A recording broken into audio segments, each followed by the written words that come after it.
Well, October is Domestic Violence Awareness Month, and awareness is something that is sorely needed, especially considering New York City's domestic violence hotlines receive more than 350 calls per day. Though it mainly appears that women bear the most apparent scars, domestic violence is everyone's problem, and it's going to take a community of care to end it. We are happy to welcome some members of that community to BK Live today. Laurie Cumbo represents Brooklyn's 35th District in the New York City Council, where she also serves as the chair of the Committee on Women's Issues. Welcome back, Laurie. Thank you. Happy to be here. Thank you. Zeinab Eyega is the Executive Director of the Sauti Yetu Center for African Women and Families. Thanks for being here. Thank you. And Gloria Malone is the Young Women's Advisory Council Coordinator at Girls for Gender Equity. Welcome. Hi, thank you for having me. Thank you so much for being here. Laurie, let's start with you as the chair of the Women's Issues Committee. What does this month, October, mean to you? October is an incredible opportunity for us to bring awareness to the issues of domestic violence. This is often a situation that happens in silence. The vast majority of people that are experiencing domestic violence never come forward and never report. And so as the numbers are very clear, when I came into office in 2013, I was shocked at the number of domestic violence cases in this district alone. So for example, I represent approximately 160,000 people, and in 2013, when I came in, there were 13,000 cases of domestic violence. And so that lets you know that if there are 13,000 cases and the vast majority goes unreported, we know that we have a serious epidemic in our city as well as our nation.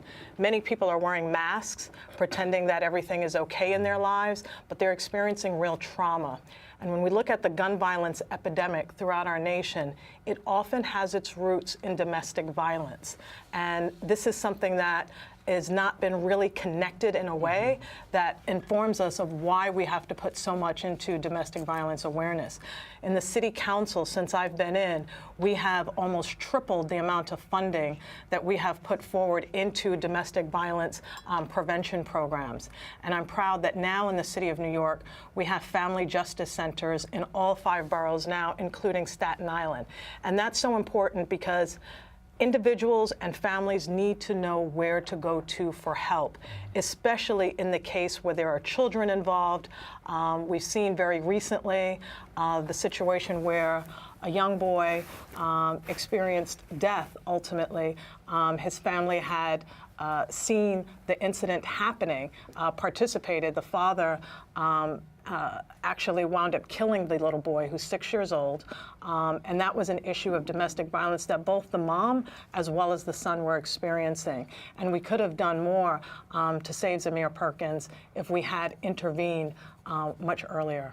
Well, I know, Gloria, your organization, you're working to save a young woman who is one of the victims of domestic violence that may not be as apparent as some of the other cases. So we're talking, of course, about BRIC and Meadows. So give us an update or bring us up to speed on that situation. Yeah, so what we know about the BRIC Meadows situation is that she was a victim of violence perpetrated against her and her family by her biological father. Her father was physically abusing her mother, her siblings, and Brescia herself. And the state wasn't attentive to what the family needed. It wasn't responsive to the issues that were going on. And when people in the community were asked, a lot of people said, oh yeah, we knew that was going on, right? So what we're doing now is a week of action for Brescia Meadows. Here at Girls for Gender Equity, we believe victims, always. We come from a place where we believe all victims, even imperfect victims, right? Brescia Meadows is a 14-year-old girl who shot and killed her father, right? Her mother is calling her a hero for shooting and killing her father and saying that she did something that she was unable to do and that she had saved the family. And we have to hold the complexities of this young black girl in Ohio, a state where we saw Tamir Rice be gunned down by police officers, right?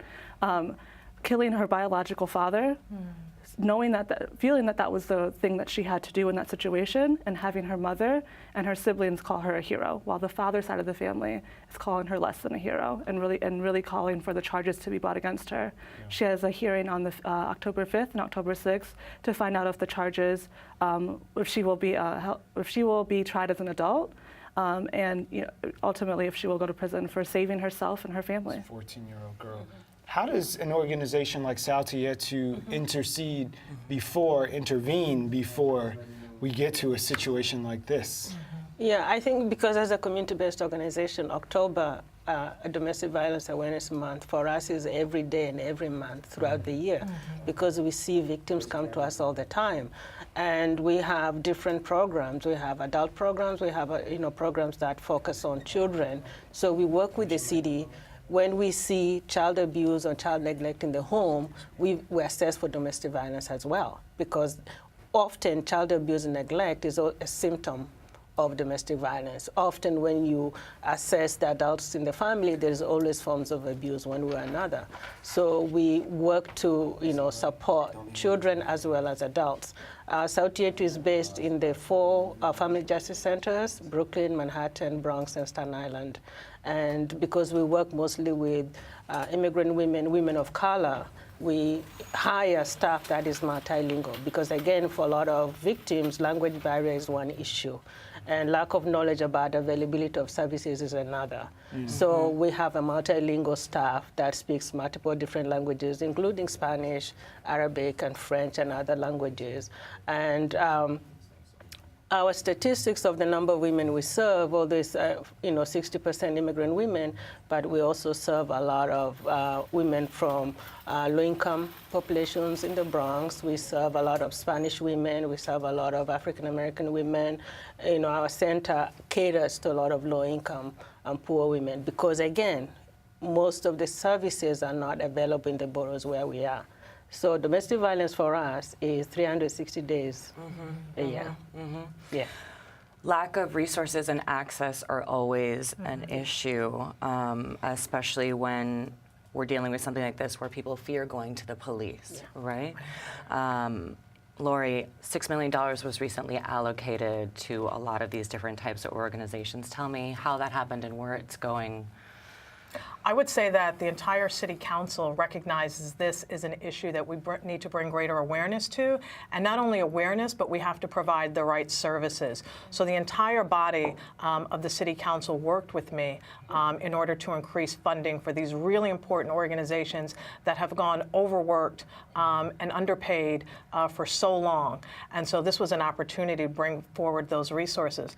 But what I'm really proud about is that we are breaking down the stigmas around domestic violence. So often people live behind the shadows, they're quiet about it, there's an embarrassment associated with it, and we want to get rid of the embarrassment. And for people to know that there are so many people experiencing this should take away a lot of the stigmas associated with it. So that's one aspect of what we're doing, but the entire month, as you said so eloquently, it's really a year-round issue that we have to be working with, and all of the organizations do this work year-round. But this is our ability to be able to say, break down the stigma. If you're living in a situation like this, there is help, there are resources.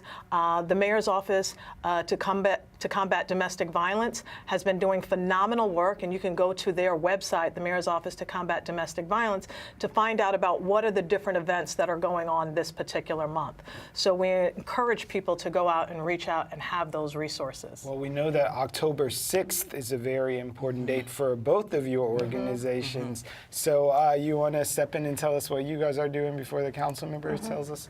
Yeah, so on October 6th, Girls for Gender Equity is having a community event at our location here, right around the corner, for Brescia Meadows. It's a space to talk about the issues that are facing our communities, the issues that Brescia was facing, and really to a space for healing as well. Right? There's a lot of trauma that people take in when they hear about these types of events. Also looking at what's going on in our country today in terms of violence against Black families in general. So we're having an event on October 6th for Brescia Meadows, and we're having a week of action, which is going on right now. You could join in on, follow us on Instagram, as well as tag Free Brescia Meadows on social media. Excellent. Council Member, October 6th. Yeah. you got some October more programming 6th for us. is so incredible. This is going to be an opportunity.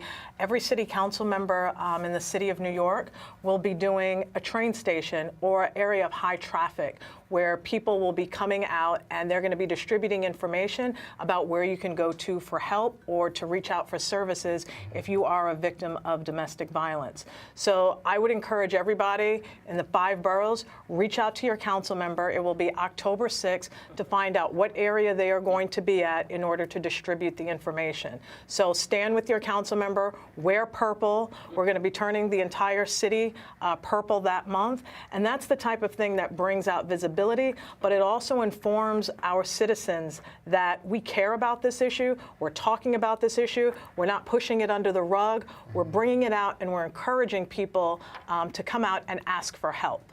So in the same thought vein, if you are not immediately involved in domestic violence, if it's not a problem in your home, like you said in this case, people in the neighborhood, people in the apartment building, they know what's happening behind closed doors. You can hear it seep out. So what are we to do as just everyday people when your first inclination might be to help, but then some voice in your mind says, that's not your business. Right, Keep it moving. That's No. what happens in this house. Not kind of only thing. that, we feel that same fear, right, of you don't know what's going on in somebody's life. You don't want to get them in trouble. We have our own distrust with the police often, you know, and what the outcomes might be. I think you can be an ally and you can be, you know, a witness. You know, if you feel that you don't know what you're doing or you're afraid of it, there are a lot of numbers you can call. You can say, my neighbor is, I think, going through this and this and this. What can I do to help? So someone who is a professional can advise you.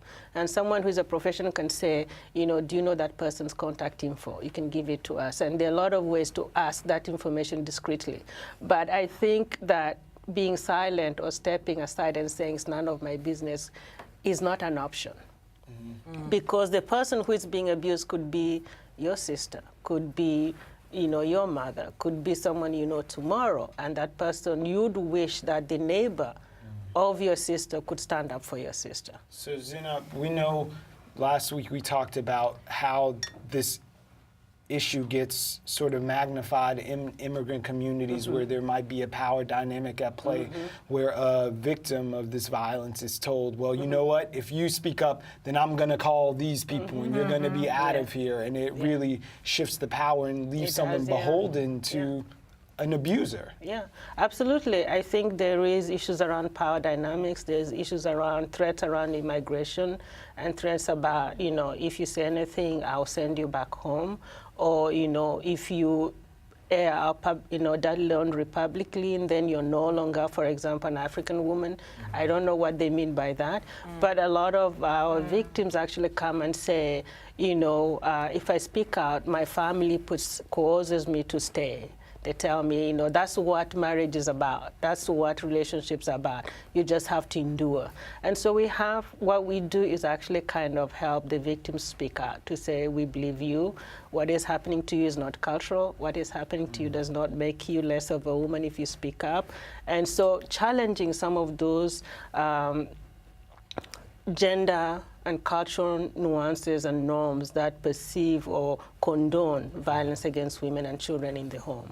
And we're trying now actually to get some of the men to be allies, to say, you know, what can you need to stand up as a brother, as a father, as an uncle, as a husband, because God forbid tomorrow the victim could be your own sister. Violence is not our culture. Exactly.